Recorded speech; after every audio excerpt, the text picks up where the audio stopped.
Janji dan pengorbanan terakhir Kevin Dix bagi FC Copenhagen. Kebanggaan, Jay Ises disebut pelatihnya jadi tumpuan bek Venezia. Aliano Reinders tampil, PSV Zwolle bantai Fortuna Sittard. Pesan dari air mata Sintayong ketika pulang ke Korea Selatan. Terbongkar, alasan kenapa Neymar akhirnya mau pindah Santos. Hai football lovers, selamat berlibur memperingati Hari Isra Mi'raj ya. Mimin kembali nggak bosan inget ini. Kalau kalian baiknya subscribe dan nyalakan lonceng notifikasinya dulu, supaya nggak ketinggalan berita terupdate dan terlengkap seputar dunia sepak bola dari Starting 11 News. Hari ini order, besok langsung kirim kaos bola eksklusif merchandise Starting 11. Order sekarang, klik link di deskripsi.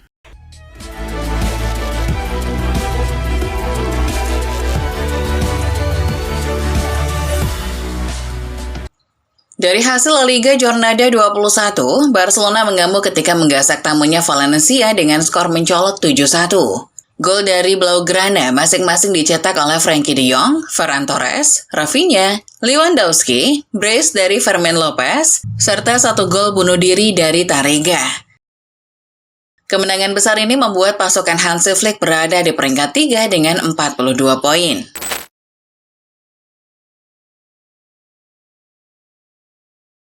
Beralih ke hasil dari Serie A Giornata 22, AS Roma berhasil menang comeback 2-1 atas tuan rumah Udinese. Ketinggalan lebih dulu oleh gol Lorenzo Luca di menit 38, Giallorossi mampu membalasnya lewat gol dari Lorenzo Pellegrini dan Artem Dovbyk. 3 poin ini membuat anak asuh Ranieri berada di peringkat 9 dengan 30 poin. Sementara itu di San Siro, AC Milan berhasil meraih poin penuh setelah mengalahkan Parma 3-2. 3 gol kemenangan Rossoneri dicetak oleh Christian Pulisic, Thierry Reinders, dan Samuel Chukwueze. Hasil ini membuat Diavolo Rossi berada di peringkat 7 dengan 34 poin. Rival sekota AC Milan, Inter Milan, juga sukses meraih kemenangan saat bertandang di markas Lecce dengan skor 4-0. Nerazzurri berpesta lewat gol yang dilesakkan oleh Davide Fratesi, Lautaro Martinez, Denzel Dumfries, dan Mehdi Taremi. Raihan 3 angka ini membuat La Beneamata sementara berada di peringkat 2 dengan 50 poin.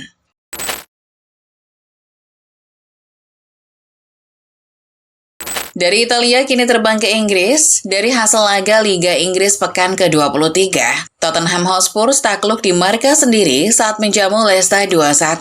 Tertinggal dulu oleh gol dari Richarlison, namun The Foxes mampu membalikkan keadaan dengan gol dari Jamie Vardy dan Bilal Elkanous. Kekalahan ini membuat The Lilywhites harus puas berada di peringkat 15 dengan 24 poin. Hasil berbeda dialami MU saat bertandang ke markas Fulham. Red Devils mampu menang tipis 1-0 lewat gol yang dicetak oleh Lisandro Martinez di menit 78. Kemenangan ini membuat pasukan Ruben Amorim sementara berada di peringkat 12 dengan 29 poin. Di balik kemenangan MU atas Fulham, tersimpan cerita soal Rashford dan Ruben Amorim. Mirror melaporkan sebelum laga, Amorim telah mengajak Rashford dengan mengatakan bahwa dirinya lebih mending memasang staf pelatihnya, Jorge Vital, yang sudah berumur, ketimbang pemain muda seperti Rashford yang buruk dalam sesi latihan. Namun hebatnya, Rashford tidak menanggapinya.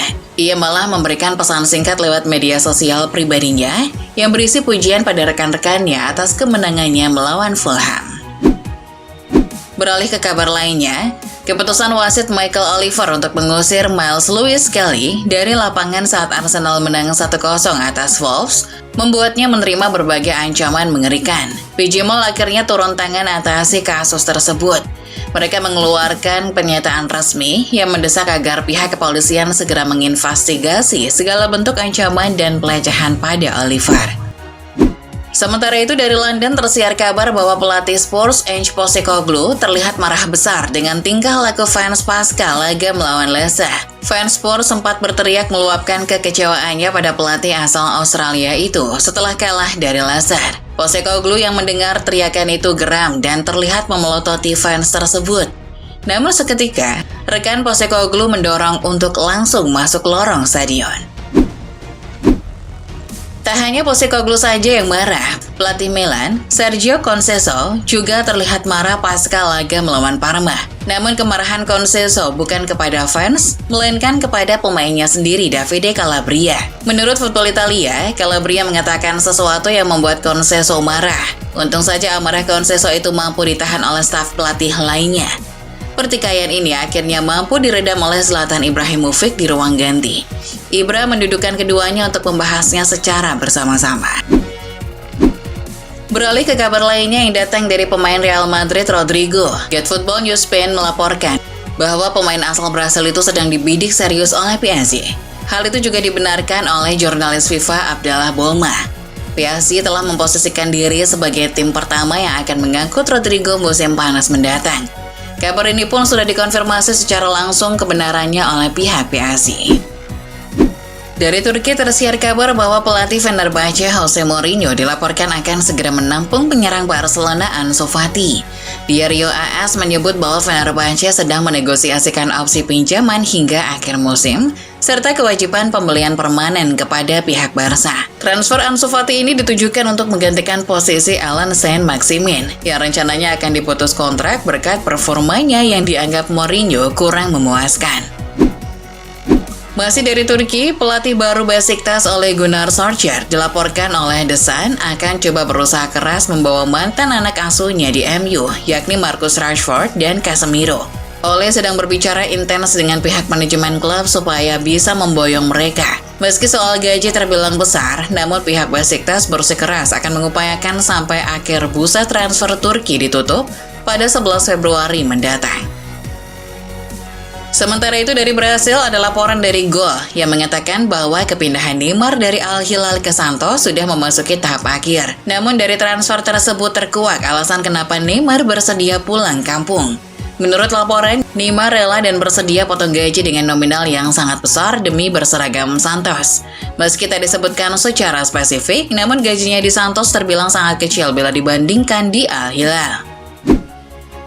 Berikutnya beralih ke kabar dari beberapa pemain diaspora Indonesia. Di Italia, JSS disebut pelatih Venezia Eusebio Di Francisco sebagai tumpuan utama lini pertahanan timnya saat berjuang keluar dari jurang degradasi. Jelang laga melawan Verona 27 Januari, Eusebio Di Francisco mengaku hanya bergantung kepada performa Bang J di lini belakang. Sebab Venezia telah kehilangan bek seperti Sverko yang cedera, serta penggantinya Antonio Candela yang juga disebut akan segera pergi. Sementara itu dari Belanda, Eliano Reinders berhasil tampil apik di klubnya PSV Zwolle saat membungkam tuan rumah Fortuna Sittard 4-1. Performa adik Tijani Reinders ini berpengaruh pada gol keempat PSV Zwolle. Penampilan ini kini membuat Eliano memegang 13 caps dari 20 laga bersama Zwolle. Tentu penampilan apik serta jam terbang ini akan sangat berguna baginya ketika pulang memperkuat timnas Indonesia. Lanjut menuju Jerman, setelah resmi diperkenalkan oleh Borussia Mönchengladbach, Kevin Dix langsung berjanji pada klubnya FC Copenhagen. Dix menjanjikan bakal membantu Copenhagen setidaknya mendapatkan 2 trofi pada musim ini, yakni di Liga Denmark, di mana Copenhagen masih jadi pemuncak klasemen sementara. Lalu di Piala Denmark, di mana Copenhagen sudah menembus semifinal. Ketika saya mengucapkan selamat tinggal kepada Copenhagen, saya akan mengucapkan dengan gelar juara, kata Dix. Selanjutnya, ada kabar dari tanah air ketika Sintayong digeruduk fans timnas Indonesia ketika hendak terbang pulang ke Korea Selatan 26 Januari. Sebelum pulang di bandara, mata Kosin sempat meneteskan air mata selain ucapan terima kasihnya yang tak terhingga. Ia juga percaya bahwa sepak bola Indonesia akan tetap maju dan terus membaik. Kosin terakhir berpesan bahwa suatu saat ia bersedia kembali mengunjungi Indonesia untuk bertemu dengan fans yang masih merindukannya. Ultras dari klub kasta kedua Liga Prancis, Caen mengamuk. Di pertandingan akhir pekan lalu, fans dari klub yang dimiliki oleh Kylian Mbappe ini beramai-ramai memasuki lapangan dan melakukan protes. Dilansir Daily Mail, aksi ini dilakukan karena Caen baru saja mengalami 7 kekalahan secara beruntun di semua kompetisi. Caen yang biasanya bersaing untuk promosi, kini justru berada di zona degradasi. Mereka baru menang 4 kali dari 20 pertandingan Ligue 2 musim ini. Para fans juga sempat menyenggol sang pemilik saham, yakni Mbappe, dengan memasang spanduk bertuliskan, "Mbappe, Caen bukan mainanmu." Sementara dari Spanyol, Barcelona kabarnya telah memasuki antrian untuk mendapatkan bek Nottingham Forest Murillo. Dilansir Football Espanya, dengan besar potensinya Eric Garcia dan Andreas Christensen hengkang dari klub, Barcelona mengincar back Forest tersebut sebagai penggantinya. Murillo sendiri jadi salah satu pemain yang tampil mengesankan di Liga Inggris musim ini. Kabarnya, Murillo telah memenuhi spesifikasi back yang dicari Barca. Ia punya kekuatan, keberanian, kecepatan, dan kemampuan yang baik saat menguasai bola. Namun, ketertarikan ini masih di tahap awal. Belum ada langkah yang dilakukan oleh Barca. Masih berhubungan dengan Barcelona, salah satu pemainnya yakni Vitor Roque kabarnya telah menarik perhatian beberapa klub asal Brasil. Dilansir Tribal Football, Palmeiras jadi yang terdepan dalam perebutan tanda tangan sang pemain. Menurut laporan, Palmeiras telah mengajukan tawaran kepada Barca untuk meminang pemain yang sedang dipinjamkan ke Real Betis itu. Kabarnya, raksasa Brasil itu menyodorkan proposal senilai 27 juta euro. Namun Barca harus memastikan terlebih dahulu jika Betis tidak ada tendensi untuk mempermanenkan Roque. Dari Spanyol, kita akan ke Inggris untuk membahas ketertarikan Chelsea pada bintang Hellas Verona Reda Belahiani. Menurut The Sun, The Blues ingin memperkuat lini tengah mereka, sebab Cesare Casadei akan segera bergabung dengan Lazio. Menurut laporan, hasil penjualan Casadei nantinya akan diinvestasikan kepada Belahiani. Pemain asal Maroko itu jadi salah satu talenta muda yang menarik perhatian di Serie A. Berkat performanya, ia bahkan sudah melakoni debut di timnas Maroko di usia 20 tahun. Kini, negosiasi antara Chelsea dan Belahiani berada di tahap awal. Masih berhubungan dengan Chelsea, ada Everton yang kabarnya ingin mengembalikan Armando Broja ke London sesegera mungkin. Menurut manajemen tim, Broja kurang berkontribusi di Everton. Dirinya justru sering diganggu cedera. Saat ini saja sang pemain sedang dalam pemulihan cedera ankle. Kabarnya, Chelsea bersedia menampung kembali asal Everton membayar kompensasi dari pemutusan kontrak pinjaman tersebut. Marcus Rashford, penyerang bintang Manchester United, dilaporkan bersedia untuk mengambil pemotongan gaji guna merealisasikan impiannya bergabung dengan raksasa Spanyol Barcelona. Dilansir The Sun, keputusan itu mencerminkan keinginan Rashford untuk mencari tantangan baru setelah berkarir di Old Trafford sejak 2016. Barcelona yang sedang dalam proses membangun kembali skuad mereka melihat Rashford sebagai tambahan yang berharga untuk lini serang tim. Nah, Rashford yang saat ini mendapatkan gaji sekitar 300.000 pound atau sekitar 6 miliar rupiah per pekan siap untuk mengurangi gajinya demi memfasilitasi kepindahan tersebut. Sedangkan dari Italia, ada AS Roma yang kabarnya telah memperpanjang kontrak Paulo Dybala. Kontrak pemain asal Argentina itu telah diperpanjang hingga Juni 2026 dengan gaji 8 juta euro termasuk bonus. Dilansir Football Italia, ini adalah klausul perpanjangan yang sudah tertera di kontrak terbaru Dybala. Pengaktifan klausul ini dilakukan demi memagari sang pemain yang kabarnya diminati oleh banyak klub termasuk klub-klub dari Arab Saudi. Dengan beginilah Joya akan terus menjadi pemain Roma hingga 2026 mendatang. Selain itu, Football Italia juga mengabarkan bahwa Napoli sedang memantau pemain sayap lain selain Alejandro Garnacho. Nama yang muncul adalah pemain Borussia Dortmund Karim Adeyemi. Menurut laporan, Garnacho sebetulnya adalah target utama Napoli. Namun, harga yang diminta Manchester United terlalu mahal. Akhirnya, Il Partenope mencari opsi lain. Hal ini telah dikonfirmasi oleh Direktur Napoli Giovanni Mana. Namun, Mana memperingatkan kalau timnya tidak akan maju jika harga yang dipatok Dortmund juga tinggi. Kembali ke Asia Tenggara. Ada kabar lanjutan dari 4 pemain keturunan Malaysia. Permohonan untuk memperoleh kewarganegaraan Malaysia bagi 4 pemain keturunan akan diketahui paling cepat dalam bulan depan. Dilansir Super Bowl, hal ini disampaikan oleh Menteri Dalam Negeri Malaysia Datuk Seri Saifuddin Nasution Ismail. Saifuddin mengatakan pihaknya perlu melakukan proses peninjauan terlebih dahulu untuk menentukan kategori permohonan. Selain itu, perlu diketahui apakah pemain yang terlibat memiliki hubungan darah dengan warga Malaysia atau tidak. Ini dilakukan demi menghindari kasus yang serupa di masa lalu.